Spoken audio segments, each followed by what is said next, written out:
Welcome.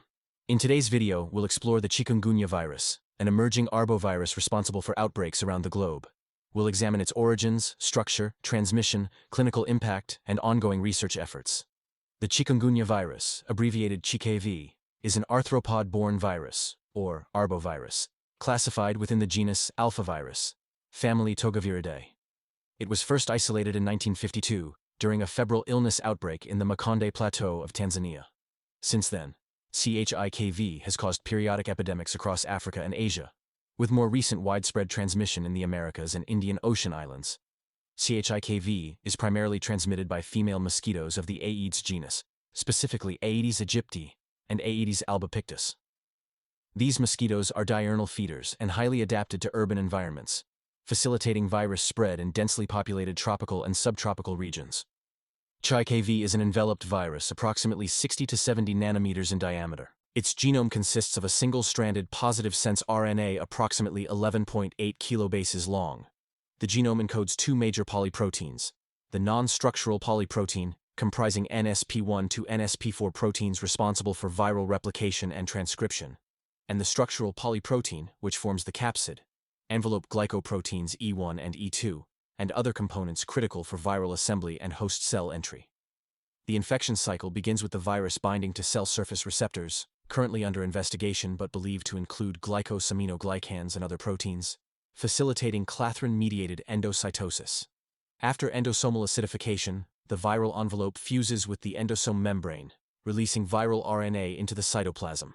There, the viral RNA acts as mRNA for translation, producing non-structural proteins that form the replicase complex, which synthesizes new viral genomes and subgenomic RNA for structural protein production. Following an incubation period of 3 to 7 days, infected individuals develop acute febrile illness characterized by sudden high fever, intense polyarthralgia, joint pain in multiple joints, myalgia, muscle pain, headache, conjunctivitis, and maculopapular rash.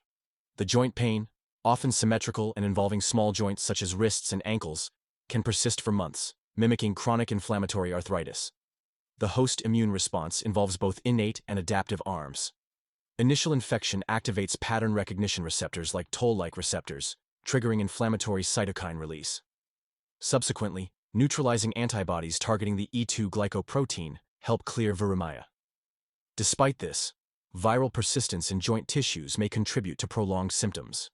Diagnosis relies on clinical symptoms, epidemiological context, and laboratory tests such as RT-PCR to detect viral RNA in early infection, or serology to identify IgM and IgG antibodies in later stages.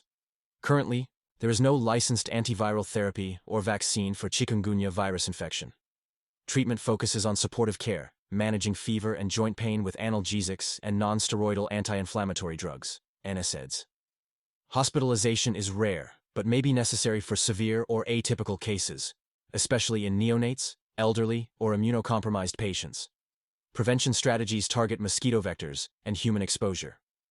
Vector control includes environmental management to eliminate breeding sites, larviciding, and insecticide spraying. Personal protective measures are essential: wearing long-sleeved clothing, applying DEET-based repellents, and using mosquito nets, especially in endemic areas. Encouragingly, several vaccine candidates are progressing through clinical trials, including live attenuated vaccines, virus-like particle vaccines, and mRNA-based platforms. Additionally, research into antiviral compounds targeting viral replication enzymes holds promise. In summary, Chikungunya virus is a complex arbovirus with significant global health impact, transmitted by Aedes mosquitoes and characterized by acute febrile illness and potentially chronic joint pain. Continued public health efforts and scientific research are crucial to mitigate its spread and develop effective treatments and vaccines. Thank you for watching. If you found this video informative, please like, share, and subscribe for more science and health content. Stay curious and stay safe.